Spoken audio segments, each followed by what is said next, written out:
जय श्री कृष्ण मित्रों, स्वागत है आपका अपने चैनल अनमोल पावर स्टोरी में।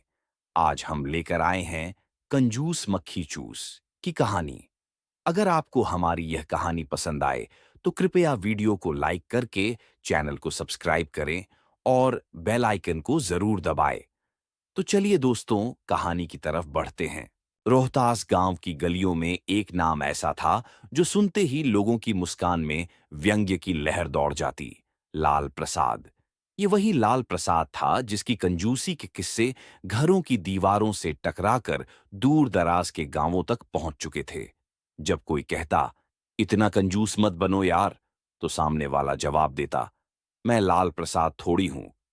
लाल प्रसाद उम्र में 50 के आसपास, गठीला शरीर, चेहरे पर कढ़की की सिलवटें और आंखों में बचे हुए पैसों की चिंता। वह अपने 2 कमरे के मिट्टी के मकान में अकेला रहता था, जहां हर चीज की गिनती होती थी, झाड़ू की तीलियों से लेकर नींबू की फांक तक। सबसे पहले गांव में चर्चा उस दिन हुई थी जब उसने हाट से सब्जी खरीदने के बाद आलू के छिलकों को फेंकने की बजाय एक पोटली में बांध लिया। लोग हंसते रहे, लेकिन शाम को उसी छिलके से बनी चटनी जब उसने बड़े चाव से रोटी के साथ खाई, तब लोग समझ गए, यह आदमी अलग है। उसकी चाय भी गांव में मशहूर थी, लेकिन स्वाद की वजह से नहीं, बल्कि उसकी एक पत्ती 2 प्याली की नीति के कारण।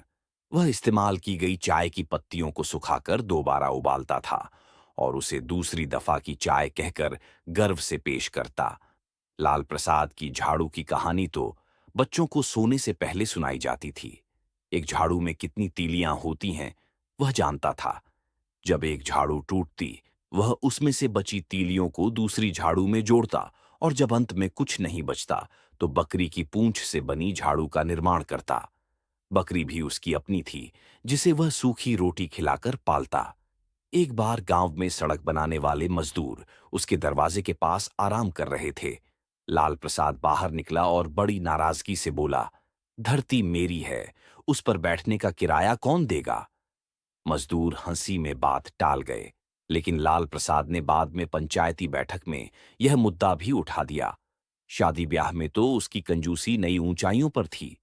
जब किसी के यहां बुलावा आता, तो वह नई धोती पहनने की बजाय पुरानी को धोकर, प्रेस न होने की वजह से उसे ईंट के नीचे दबाकर सीधा करता। गिफ्ट के नाम पर वह नींबू या मिर्ची का छोटा गुच्छा ले जाता और साथ में कहता, नजर ना लगे। उसका भोजन बड़ा सादा होता, 2 सूखी रोटियां, कभी कभार आलू के छिलके की चटनी और दिन भर की बची चाय। वह कभी तेल नहीं खरीदता, बल्कि बाजार में तेल वाले की दुकान के पास खड़ा होकर बूदियों की खुशबू सूंघकर घर लौट आता। पेट में आवाज आती तो पानी पी लेता। सबसे हैरत की बात यह थी कि उसके पास पैसे थे। गांव के बैंकों में कई बार उसका नाम टॉप जमाकर्ताओं में आया था। पर जब कोई उससे पूछता, लाल प्रसाद, इतने पैसे जमा क्यों करते हो, वह गंभीरता से कहता, बुढ़ापे के लिए। ये बात वह पिछले 30 सालों से कह रहा था। एक बार तो वह अपनी छाया से भी डर गया। शाम के वक्त वह खलिहान से लौट रहा था और जैसे ही उसकी परछाई सामने आई, वह चिल्लाया, कौन है? कौन मेरा पीछा कर रहा है? गांव वालों ने जब यह सुना तो कहा, अब ये अपनी परछाई से भी चाय पिलवाने लगेगा। एक बार गांव में सूखा पड़ा और सब लोगों ने मिलकर चंदा इकट्ठा किया। लाल प्रसाद ने 2 सिक्के दिए, लेकिन वो सिक्के भी ऐसे थे जो बाजार में नहीं चलते थे। उसने सफाई दी, ये तो यादगार सिक्के हैं, चंदे में भी खास चीज ही दूंगा। उसका मकान भी कमाल का था, हर कोना भरा हुआ, हर दरवाजा चरमराता हुआ, लेकिन मरम्मत के नाम पर कुछ नहीं। जब छत से पानी टपकता, तो वह नीचे बर्तन रखकर कहता, अब तो घर में फव्वारा भी है। कभी अगर कोई उसके घर आता तो वह मेहमान को बैठाकर खुद खड़ा रहता, ताकि उसे पानी भी न पिलाना पड़े। और अगर कभी उसे मजबूरी में कुछ देना भी पड़ता, तो वह गिन गिन कर नमक की दाने जैसी चीजें देता और बाद में हिसाब में जोड़ता। इस पेज की कहानी यहीं खत्म नहीं होती। असली मजा तो तब शुरू हुआ जब गांव में एक नया सरपंच आया, जो खुद भी थोड़ा बहुत लाल प्रसाद जैसा ही था। फिर क्या हुआ, 2 कंजूसों की टक्कर ने पूरे गांव को हिला दिया। लाल प्रसाद की जिंदगी का एक और चमकता पहलू था, उसकी तराजू पर तौली ईमानदारी। वह ईमानदारी का ऐसा पैमाना था जिसे देख खुद तराजू भी शर्मिंदा हो जाए। गांव का हाट जब बसता तो लाल प्रसाद अपनी फटी झोली लेकर पहुंचता, चेहरे पर वही सावधानी और जेब में सिक्कों की हल्की खनक। पर जिस चीज की आवाज सबसे ज्यादा थी, वो थी उसकी बहस, पैसे की, वजन की और पानी की। सब्जी वाले जब दो चार पत्ता गोभी दिखाते तो लाल प्रसाद उन्हें सीधा सवाल करता, ये जो ऊपर की पत्तियां हैं, ये भी तौल में जोड़ोगे क्या? और ये जो इनमें पानी डाला है ताजा दिखाने के लिए, उसका हिसाब कौन देगा? सब्जी वाला हंसकर कहता, दादा, पानी तो सब डालते हैं। लेकिन लाल प्रसाद की आंखें सिकुड़ जातीं। तो क्या मैं पानी खरीदने आया हूं? पत्ता गोभी चाहिए, तालाब नहीं। मछली मंडी में तो उसका जलवा और भी अलग था। मछली की पूंछ और आंखें घूर घूर कर देखता, और एक बार उसने तो दुकानदार से कह दिया, ये मछली 2 दिन पुरानी है, इसकी आंखों में उदासी है। दुकानदार ने गुस्से में जवाब दिया, आपको मछली चाहिए या कविता? लेकिन लाल प्रसाद ने झोली समेट ली और कहा, जिस चीज में जान ना हो, उसका स्वाद भी मर चुका होता है। एक दिन की बात थी। वह हाट में खड़ा तराजू की ओर ऐसे देख रहा था जैसे कोई जज अदालत में सबूत तौल रहा हो। दुकानदार ने आलू तौले और कहा, 1 किलो हुआ दादा। लाल प्रसाद ने तराजू के पास झुककर देखा, फिर उंगली से एक आलू हटा दिया। अब 1 किलो है। अभी तुम मुझे धोखा देने चले थे। दुकानदार चुप। बाकी लोग हंसते हंसते लोटपोट। अगर वह कभी धनिया लेता तो पहले उसकी डंडी गिनता, फिर पत्तियां सूंघता और अंत में कहता, ये जो गीलापन है, ये भी वजन बढ़ा रहा है। मैं नम धरती नहीं खरीद रहा। मोल भाव की उसकी शैली किसी पुरानी जंग की तरह थी। हर बार पूरी तैयारी, पूरी चौकसी, और अंत में हमेशा दुकानदार की हार। बाजार में जब सब्जियों पर पानी छिड़का जाता तो वह गुस्से से पूछता, ये जो आप लोग छिड़काव करते हो, उसका टैक्स कौन देगा? ये सब्जी है या पानी वाला फूल? एक दिन एक नए दुकानदार ने मजाक में कहा, दादा, आप तो बारिश से भी लड़ जाओगे। लाल प्रसाद ने तुरंत जवाब दिया, अगर बारिश मेरे खरीदे सामान पर गिरे तो जरूर, क्यों नहीं? हर बूंद का हिसाब होना चाहिए। ये बात अलग थी कि वह जब खुद कोई चीज बेचता तो उसे इतनी सफाई से पैक करता कि वजन बढ़ जाए, पुराने अखबार की तहों में लपेटकर, कोनों में रेत डालकर। पर जब कोई पूछता, दादा, ये वजन थोड़ा ज्यादा लग रहा, तो वो कहता, ये मेहनत का भार है, इसे मापा नहीं जाता। उसके पास एक छोटी सी तराजू भी थी, उसकी अपनी, घर में रखी हुई। वह बाजार से लाई हुई हर चीज को पहले उस तराजू पर तौलता। एक बार उसने मिर्ची वाले को लौटा दिया, क्योंकि मिर्ची 7 ग्राम कम निकली। 7 ग्राम का क्या है दादा? दुकानदार बोला। लाल प्रसाद बोला, 7 ग्राम हर बार जोड़ो तो साल में पूरा किलो बन जाता है। फिर तो तुम चोर ही हुए ना। गांव वालों के लिए ये तमाशा मजेदार था, लेकिन लाल प्रसाद इसे खुद की ईमानदारी की मिसाल मानता। वह अक्सर कहता, ईमानदारी तराजू से नहीं, तराजू की नजर से होती है। आंखें बंद करके किसी पर भरोसा नहीं किया जाता। फिर एक दिन हाट में एक नया दुकानदार आया, मुस्कुराता हुआ, साफ बोलने वाला, और सबसे बड़ी बात, तराजू पर 1 किलो से थोड़ा ज्यादा ही तौल कर देता। लाल प्रसाद चौंका, ये चालबाजी है क्या? ज्यादा क्यों दे रहे हो? दुकानदार बोला, ईमानदारी है दादा, ग्राहक खुश तो हम खुश। लाल प्रसाद उस दिन घर लौटा, थोड़ा गुमसुम। उस रात उसने खाना नहीं खाया। पुरानी चाय की पत्तियां भी बासी लग रही थीं। उसके भीतर पहली बार सवाल उठा, क्या वह ईमानदार था या सिर्फ डरपोक? कहानी ने करवट ली थी, लेकिन क्या लाल प्रसाद बदलेगा? क्या एक सच्चा ईमानदार उसे आईना दिखा पाएगा? रोहतास गांव में गर्मी की आमद होते ही जैसे ही लू चलती, बच्चों की आंखें लाल प्रसाद के आम के बगीचे पर टिक जातीं। हाँ, लाल प्रसाद का वो छोटा सा बगीचा, जिसमें गिने चुने 12 आम के पेड़ थे, गांव भर में कंजूसी की तरह मशहूर था। क्योंकि वहां के आम सिर्फ पेड़ों पर पकते थे, किसी की थाली में नहीं। और अगर गलती से कोई पत्ता भी गिर जाए तो लाल प्रसाद उसे सावधानी से उठाकर गिनती की पोटली में बांध देता था। बगीचे के चारों ओर कांटेदार झाड़ियां थीं, ऊपर कंटीले तार, और हर पेड़ के तने पर कोयले से लिखा होता था, देख रहा हूं। बच्चों को लगता था मानो ये पेड़ नहीं, जासूस हैं। पर बच्चे भी कम चालाक नहीं थे। इस बार की गर्मी में उन्होंने तय कर लिया था, इस साल तो आम खाने ही हैं, चाहे कुछ भी हो जाए। उन्होंने मिलकर एक योजना बनाई और उसका नेतृत्व किया सबसे शरारती बच्चा, भोला, जो खुद कहता था, लाल प्रसाद तो सिर्फ पैसे गिन सकता है, बच्चों की चालाकी नहीं। पहली रात भोला और उसके साथी खाट से चुपचाप निकले। उन्होंने पैरों में रुई बांधी ताकि चलने की आवाज न हो। बगीचे के पास पहुंचकर उन्होंने बकरियों की तरह में की आवाज निकाली, ताकि अगर लाल प्रसाद सुन ले तो सोचे कि जानवर घुस आए हैं। योजना काम कर गई। लाल प्रसाद खाट से उठा, छड़ी लेकर निकला और अंधेरे में हट हट करता रहा, जबकि बच्चे पेड़ों से आम तोड़ रहे थे। दूसरी रात बच्चों ने खुद को मिट्टी से पोत लिया ताकि वे अंधेरे में पेड़ों जैसे दिखें। लाल प्रसाद को लगा कि पेड़ ही थोड़े बड़े हो गए हैं और उसने आंखें मलते हुए खुद को ही भ्रमित माना। तीसरी रात उन्होंने चप्पल उल्टी पहनकर निशान उल्टी दिशा में छोड़े। लाल प्रसाद सुबह उठकर निशान देखकर बौखला गया। ये चोर आया था या वापस गया? 2 घंटे तक वह उन्हीं उल्टे पैरों का पीछा करता रहा जो कहीं नहीं जाते थे। जब रोज रोज आम गायब होने लगे तो लाल प्रसाद ने बगीचे के चारों ओर नीम के पत्ते बिछा दिए ताकि बच्चों के पैर चुभ जाएं। लेकिन बच्चों ने जवाब में अपने पैरों में पुरानी थैलियों के टुकड़े बांध लिए। फिर उसने वहां बर्तन लटकाए ताकि आवाज हो, पर भोला ने उन बर्तनों में कपड़ा ठूंस दिया। आखिरकार लाल प्रसाद ने एक खतरनाक योजना बनाई। उसने गांव के सुनार से एक पुरानी घंटी ली और उसे आम के पेड़ से टांग दिया। जैसे ही कोई आम हिले, घंटी बजे। पहली ही रात जैसे ही भोला ने आम पकड़ा, घंटी बजी। टनन। लाल प्रसाद खाट से उड़ा, एक हाथ में लालटेन, दूसरे में डंडा, तीसरे में गुस्सा। हालांकि हाथ दो ही थे।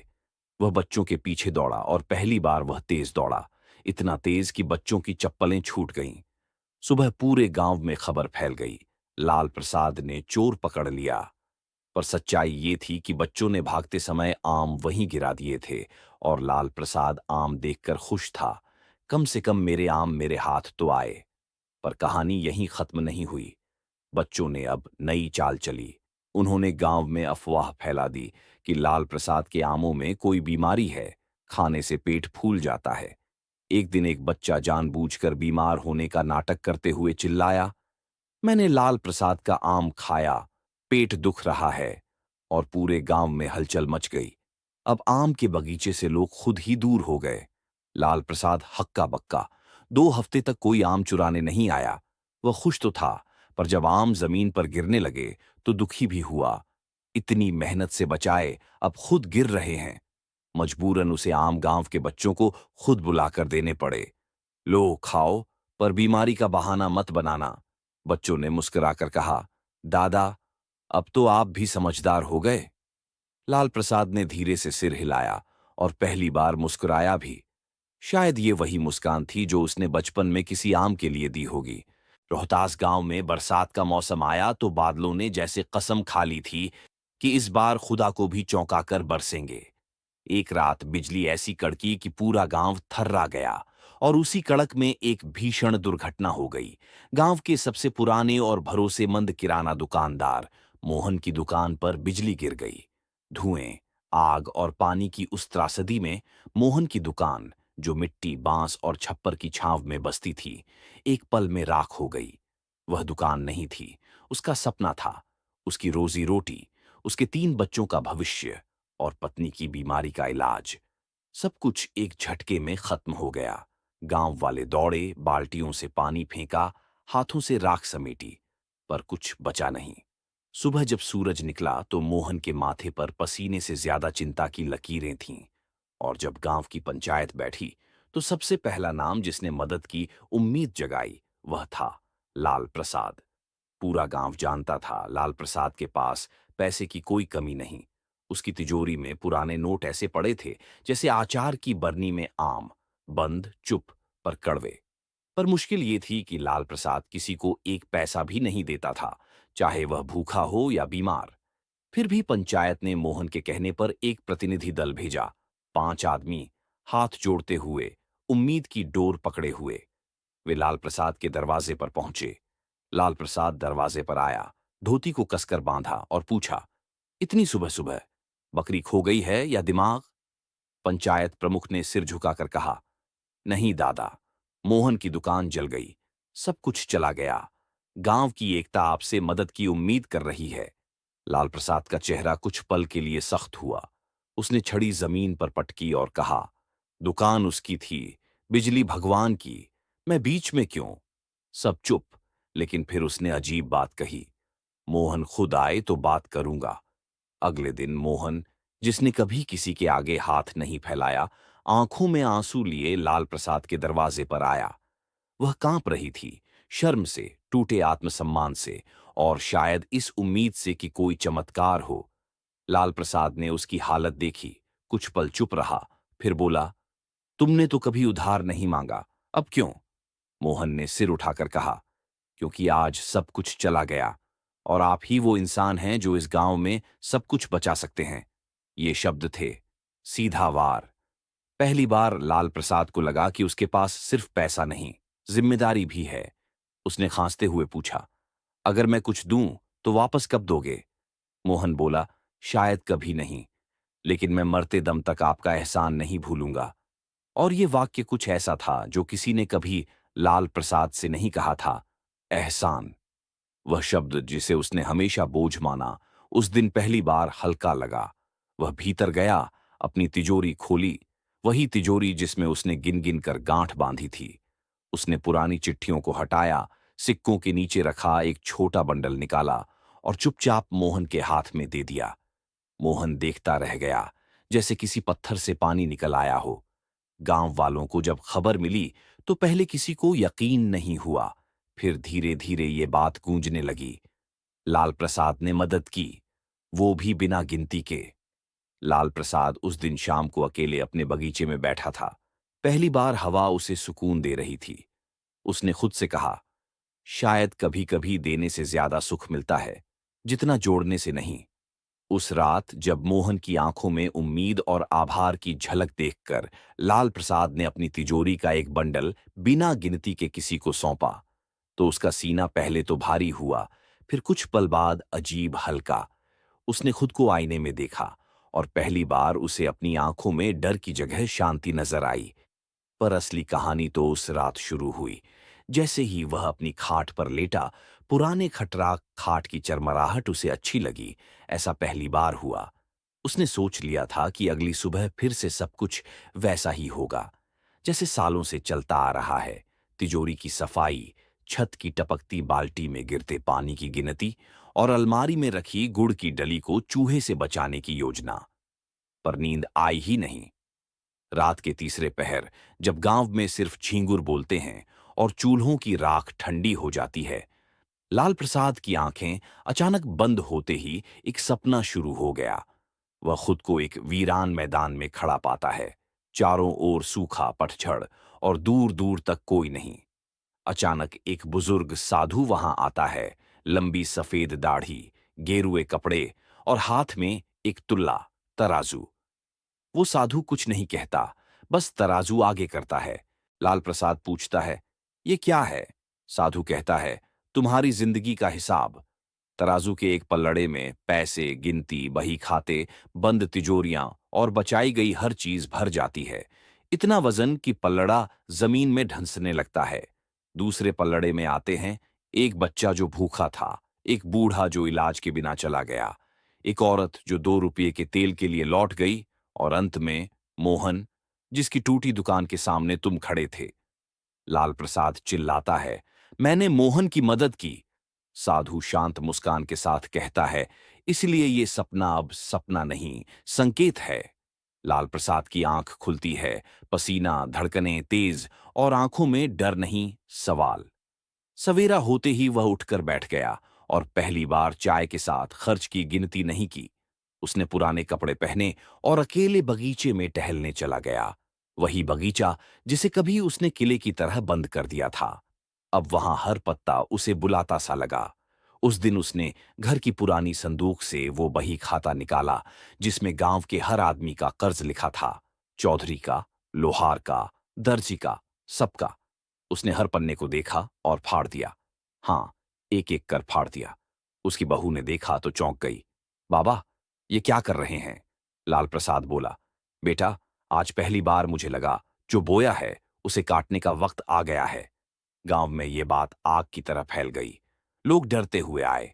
किसी को लगा ये कोई नया हिसाब है, किसी को शक हुआ कोई चाल। लेकिन लाल प्रसाद ने दरवाजे पर बोर्ड टांग दिया, पुराना हिसाब खत्म, नया रिश्ता शुरू। उसी शाम एक अखबार गांव में आया। पटना से आए एक पत्रकार ने मोहन की दुकान और लाल प्रसाद की मदद पर खबर छापी थी। हेडलाइन थी, जहां कंजूसी हारी वहां उम्मीद जीती। नीचे तस्वीर थी, लाल प्रसाद की मुस्कुराती हुई तस्वीर, जो शायद पहले कभी नहीं छपी थी।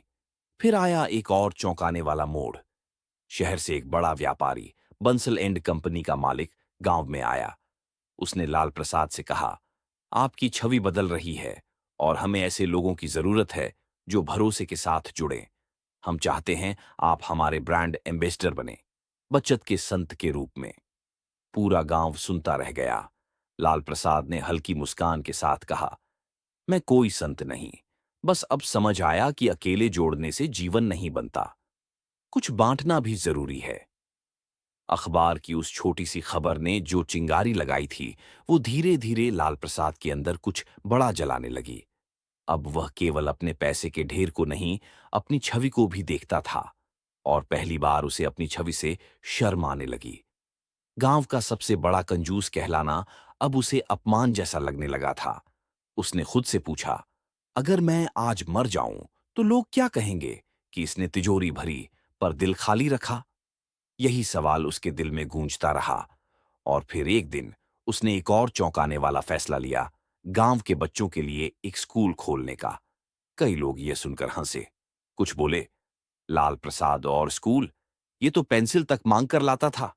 लेकिन लाल प्रसाद अब बदल रहा था। उसने गांव की उस पुरानी कुएं वाली जमीन दान कर दी, जहां कभी वह अपने गाय भैंस भी नहीं बांधता था। पंचायत में खुद खड़ा हुआ और कहा, मैं इस गांव में एक ऐसी जगह बनाना चाहता हूं जहां ज्ञान मुफ्त हो और किसी बच्चे को फीस के डर से पीछे न हटना पड़े। गांव वालों की आंखें फटी रह गईं। वही लाल प्रसाद, जिसने कभी अपने बगीचे से आम चुराने पर बच्चों को कोड़े मार दिए थे, अब कह रहा था, बच्चे गलती नहीं करते, गलती हम करते हैं जो उन्हें समझाते नहीं। उसने पटना से किताबें मंगवाईं, एक मास्टर को बुलवाया और पहली बार अपने घर की छत खोल दी। जब तक स्कूल की बिल्डिंग नहीं बनती, यहीं पढ़ाई होगी। लोगों ने देखा कि लाल प्रसाद अब दिन में भी आराम नहीं करता। खुद गड्ढे खोदने लगता, ईंटें गिनने की जगह अब बच्चों के चेहरे गिनता, कौन आया कौन नहीं। चटनी और सूखी रोटी में भी अब उसे स्वाद आने लगा था, क्योंकि वह जानता था कि कुछ बच्चे ऐसे भी थे जिनके पास वो भी नहीं। उसकी बहू और बेटे ने एक दिन उससे पूछा, बाबा, आप ये सब क्यों कर रहे हैं। लाल प्रसाद ने चुपचाप उत्तर दिया, क्योंकि अब तक मैंने पैसे को आदमी से बड़ा समझा, पर अब समझ आया कि आदमी बड़ा होता है वो जो दूसरे के काम आए। धीरे धीरे लाल प्रसाद का नाम गांव में नए रूप में लिया जाने लगा। अब कोई उसे कंजूस मक्खी चूस नहीं कहता, बल्कि लाल बाबू कहता, आदर से, सच्चे दिल से। एक दिन गांव के मेले में बच्चों ने एक नाटक खेला, लाल प्रसाद और उसकी तिजोरी। नाटक में दिखाया गया कि कैसे एक बूढ़ा आदमी अपनी तिजोरी को जान से ज्यादा प्यार करता है, लेकिन एक दिन उसे एहसास होता है कि असली खजाना वो होता है जो दूसरों के काम आए। नाटक के अंत में बच्चा बना लाल प्रसाद तिजोरी को खोलता है और उसमें से फूल, किताबें और रोटियां निकलती हैं। सच्चे लाल प्रसाद भी दर्शकों के बीच बैठे थे। उनकी आंखों में आंसू थे। ये वो आंसू थे जो न तो किसी घाटे के थे, न किसी नुकसान के, बल्कि खुद को फिर से पाने के। वह दिन था जब लाल प्रसाद ने अपने पुराने चश्मे को हटाकर एक नया चश्मा लगाया, नजरों का नहीं, नजरिया बदलने का। शाम को जब सब चला गया, वो अकेले अपने बगीचे में बैठा था। पुराने दिनों की यादें एक एक कर सामने आ रही थीं। छिलकों की चटनी, टूटे झाड़ू की गिनती, गड़े हुए सिक्के और वो तराजू वाला सपना। उसने आसमान की ओर देखा और धीमे से कहा, अब मैं कंजूस नहीं, इंसान कहलाना चाहता हूं। अगर आपको यह कहानी पसंद आई हो तो इसे लाइक और शेयर करें। हमारे चैनल अनमोल पावर स्टोरी को सब्सक्राइब करना ना भूलें और बेल आइकन को दबाएं, ताकि आपको हमारी सभी नई कहानियों की जानकारी मिल सके। धन्यवाद। फिर मिलेंगे एक नई रोचक कहानी के साथ। जय श्री कृष्णा।